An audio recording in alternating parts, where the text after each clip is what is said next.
bii nii dara taxul ma ñëwaat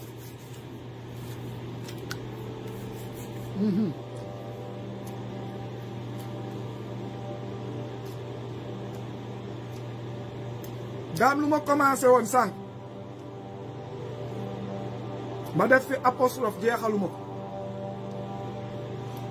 ma bàyyi ko moo tax ba ma génnaatee sama xel ñëwaat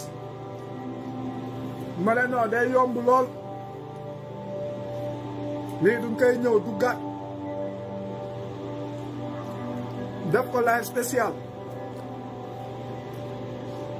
du ma ne waa APR du ma wax benn parti je parle en tant qu'un citoyen neutre voilà citoyen neutre et je parle encore à ces femmes, à toutes ces femmes, 85, ces femmes.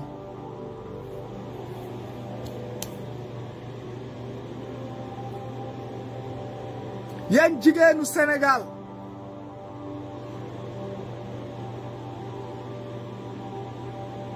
surtout ma nouvelle génération minette yi jigéen yi ni caga yu perte yi yéen jigéen yu bëgg àdduna yeeg bëgg xawma lan tekki si kaw nit ñeeg dof-dof te bëggoo leen son uti di leen jëkkër d'abord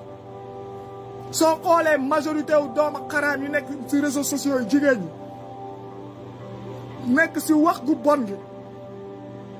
ak lijjanti lu seen yoon nekkul ñoo si xool amuñu jëkkër soo waxee en relation la ñëwee ay minutes yu ndaw yu toj seen cottu ndey di expliquer de la merde cette histoire de Adji Sarr là histoire Adji Sarr bu ngeen di jël ñooñu laay gën a waxal jigéen ñu nekk si waxum Adji Sarr bi seen tuunu ndey yeen ak Adji Sarr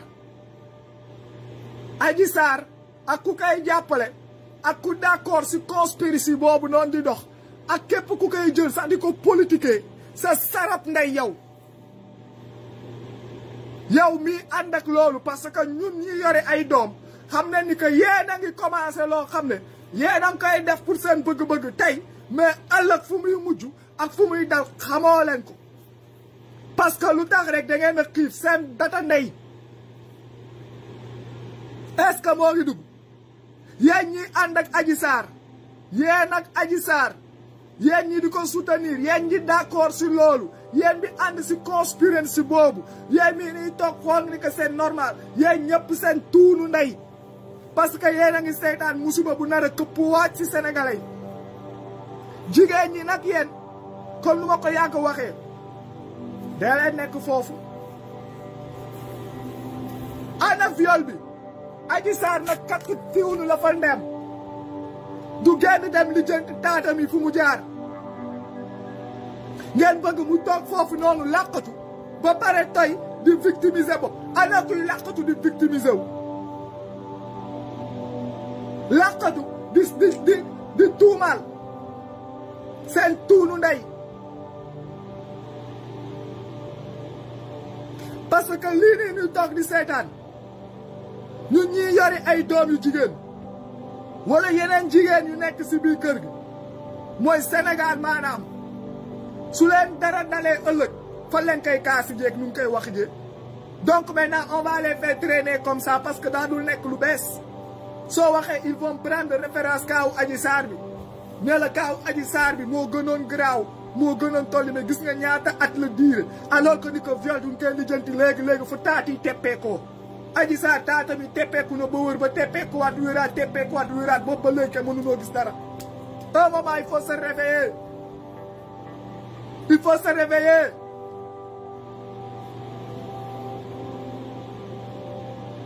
ana ëmb gi waxoon naa leen ko bi ñaan naa leen Adji Sarr su wasinee rek jàpp leen ni que man la wasina ana ëmb gi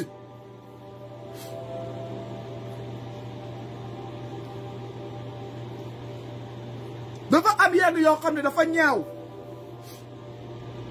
Avec ça, nous sommes un pays de musulmans. 95% de musulmans.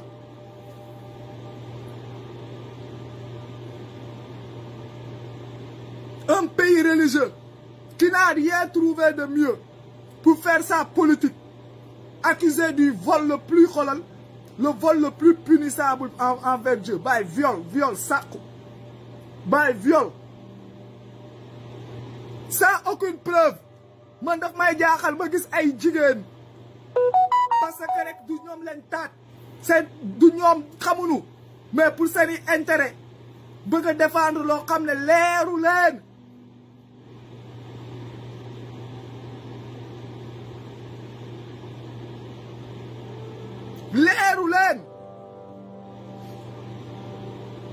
yéen tey yéen a ngi bëgg ñëw comme nu ma ko waxee rek c'est que sénégalais yi ñoo naa fekk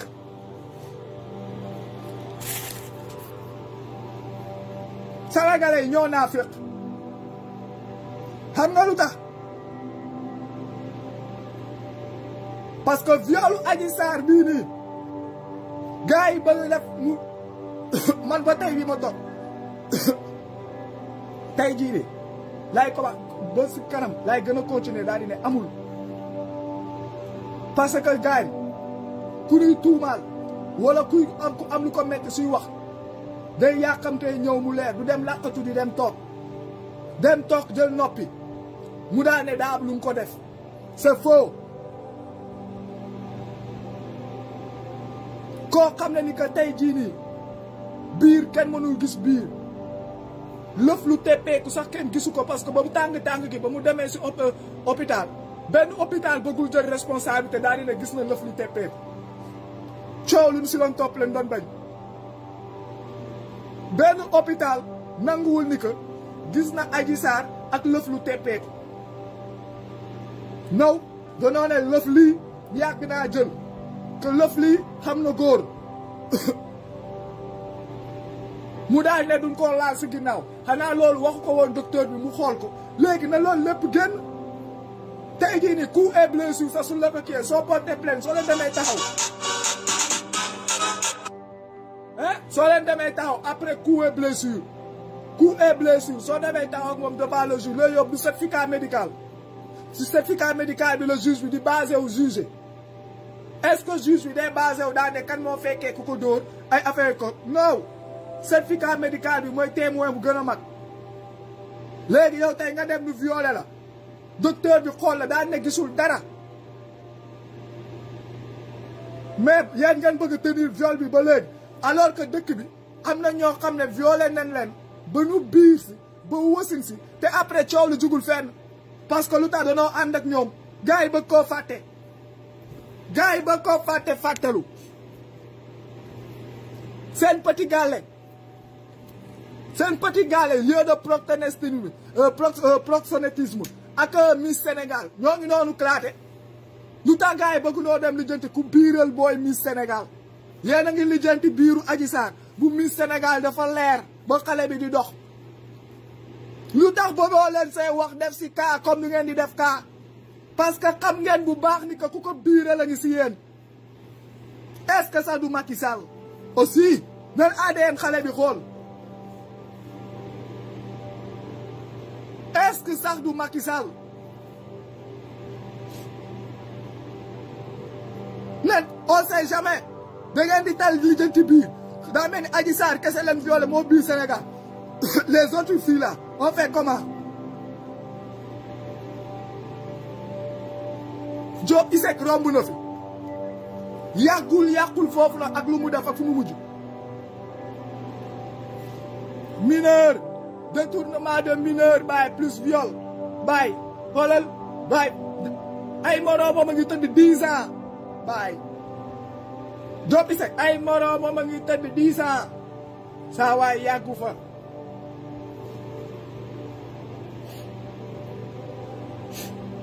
donc yéen ñiy topp si waxu Adji Sarr gi qu'est-ce que vous parlez vous emmerdez la population sénégalaise seen tuunu ndey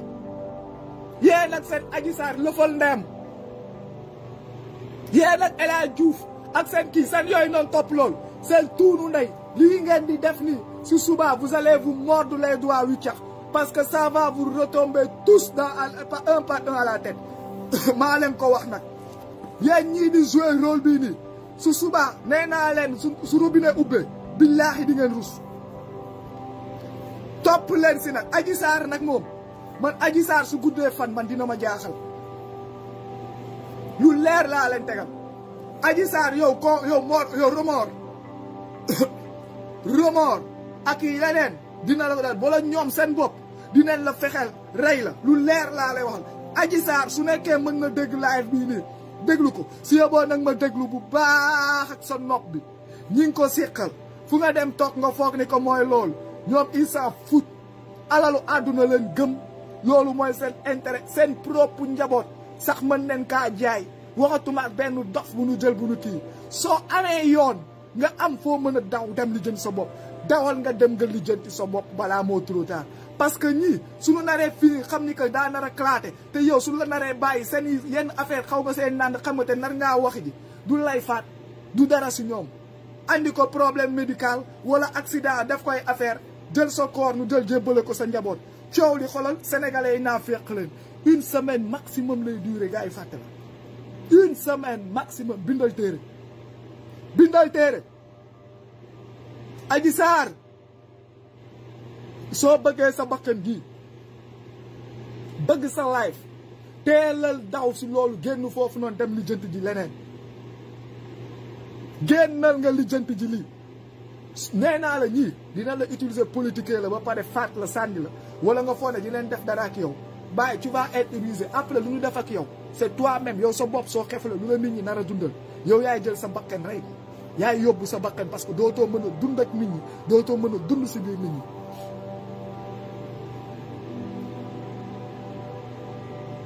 Adji yeewal sa bopp instant bi xale nga ndaw nga t'as la vie devant toi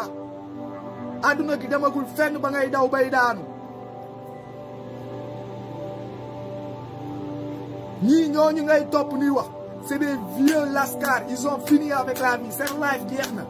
mënuñoo dellu de ginnaaw mënuñoo dundaat seen ndaw ñoom lu ñu jot a dund nañ ko ba pare c'est fini c'est des vieux charognards il faut foutre ta jeune vie en l'air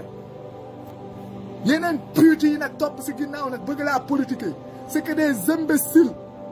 lu leer laa lay wax dañuy dàqe dépense yaak ñoo ma yem danoo xiif te ñoo ngi fayeeku sa gannaaw nag yow yaa ngi toog foofu mënoo am sa bakkan léegi ci en danger parce que nit ñi ma te nee naa la même suñu la joxee visa génneel la sax si beneen dëkk loolu du la sauver si coono gii nu la dugal parce que ça veut dire que yow seen village yow c'est fini maak yow ñooy bokk yam su la gars yi génneewee foofu fexe ba jox la visa si yow boo xam que maak yow bokk yam Sénégal nañ ko teg nële te daal di wax ji leneen voilà man moom j'ai pris ma décision dès le départ ba ma xoolee xool Sénégalais xool je me suis décidé ma daal di ne non ce pays là xam nga man mooy loolu parce que ñii bëgguñu seen bopp te ku bëggul boppam man nag du ma fa nekk tamit di ñëw di naan maa ngi leen di bëggale comme boog sama man j'ai pris ma décision Sénégal ma ñàkk faa demati ma ñàkk faa dugg j'en ai qu'à foutre parce que man fu may dem di kii di investir nit ñi damay bëgg nit ñi nekk ay nit ñi intègre nit ñu bëggal seen bopp mën naa toog nag xeexal leen parce que sama yéene la mais quant à man ma demati foofu mooy loolu.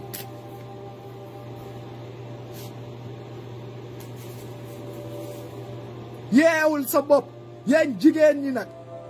man non dama siy gis ay wax yoo xam ne nit ñi di ko téye di ko wax te billahi wallahi wal kitaabi yàlla xam na ni que du ma Pastef yàlla xam na ni que awma parti politique yàlla xam na ni que su nekkee carte man carte de membre ne yàgg naa kaa te wan naa te xam naa moom fii sam benn bagage carte de parti woo musam carte APR la yàlla xam na loolu carte APR la musam parce que man toog naa fi wax ne nee na Macky Sall ba muy xeex sax d'abord de toute façon ñun dañoo bokk si ñu taxawal si kanamam di ko xeex ba ñu koy duma ñuy taxaw di xeex 23 juin bi ba oto bi oto ndox bu tàng bi di yéeg si shérif boobu ñoo ngi fa ba ñu koy dóor lacrymogène muy bëgg daw pas amat dans soxo koj ko ne ko saa waa ji kaay taxaw fooy dem mu xull nu bët yi naan nu xolal dee moo ko gën a dem kaso parce que ragaloon na gars yi jàpp xam na ni que si kaso bi la jëm pas Amath Dansokho ko jàpp ak pas Jean-Paul Dias ne ko taxawal doo bàyyi doo dem fenn fii kenn du dem kaso ñun ndaw yi ñoo nekkoon rang bu nekk si kanam Macky Sall 0 mètre suñu ginnaaw kaki beeg casquette bu weex 0 mètre suñu ginnaaw. Donc nous on connaît au moins une facette de ces choses. 0 mètre Macky Sall ak gaaw mën ndaw.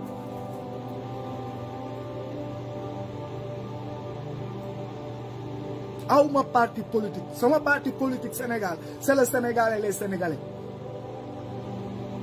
léegi nag lu ma gën a étonné nee naa da ngay dugg ah nga gis ay jigéen de ay jigéen yu ndaw ils prennent maintenant ça comme un jeu ah ay benn borom xuur yaa ngi comprendre xuur bi nii xuur bi nee mais man je dis sama imaginer man de xaw ma lan la yàlla di def ëllëg mais imaginer ngeen saaga tey jii ni xoolal ñu bëri ñoo ngi saag te xamuñu ni que ils vont xamuñu lu ëllëg di def lu ngeen di wax souvent politique bu mu leen ko jaral parce que gàccewu ëllëg ne wax naa leen ko su robinet ubbee rek ngeen torox. Imaginez leen yàlla nattu leen campagne ñu dem Macky wàcc Sonko toog man je ne sais pas lu ëllëg di am mais je dis seulement imaginez-vous seulement un peu maintenant la suite nan la nar a mujjee nañ ko waxtaanee nañ ko arrangé waaye garaawul du doon politique kii ki nangam waaye politique la woon rek wala ay kii imaginez-vous un peu yéen a ngi toog di saaga am na ku moom moo ngi toog noppi ay parti ma ngi toog noppi gaa yaa ngi si biir ñoo ngi kii di jël ngeen dof lu mu nattu leen ba moom mu toog si réew mi léegi ñu ko doon wax benn borom xuur yëpp nag mu commencé am nu mu mel ak yéen.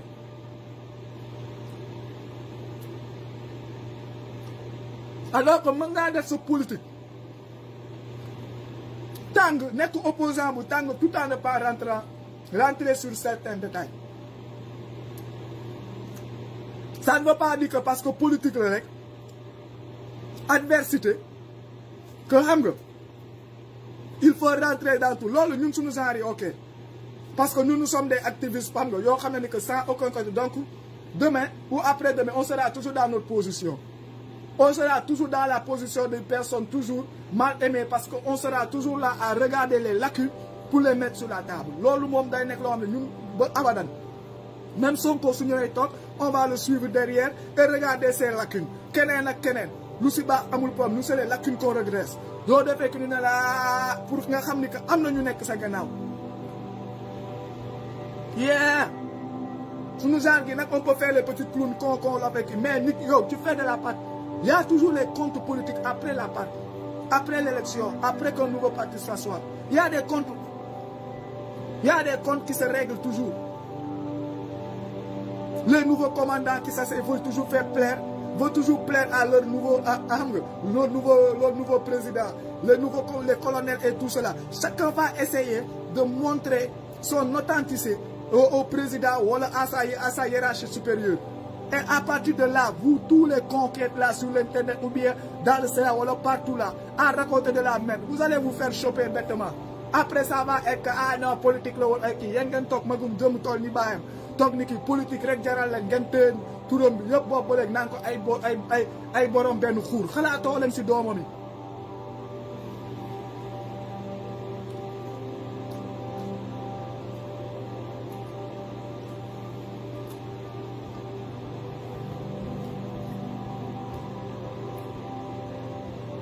loolu du politique peut-être de l'activisme wala c'est une autre façon de révolte mais ce n'est pas de la politique parce que am na yenn dëkk yoo xam ne politique bi su demee woon nii ça va amener la guerre dès le départ ça va amener la guerre civile parce que les opposants vont dire que vous n'allez pas dire ça à notre leader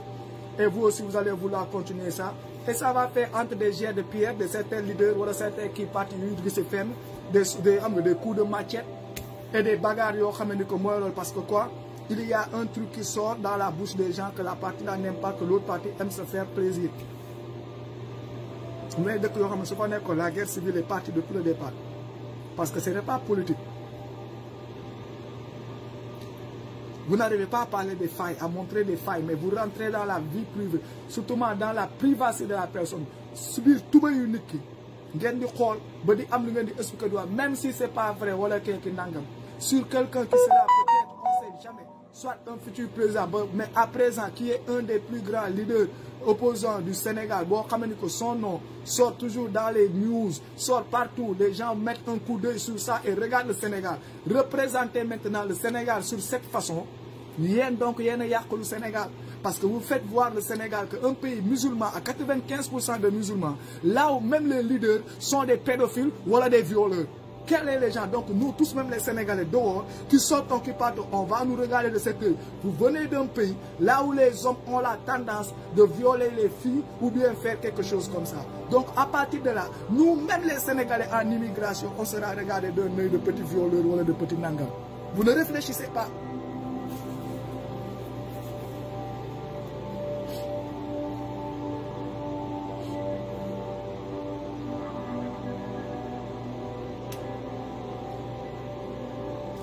Déglu-moi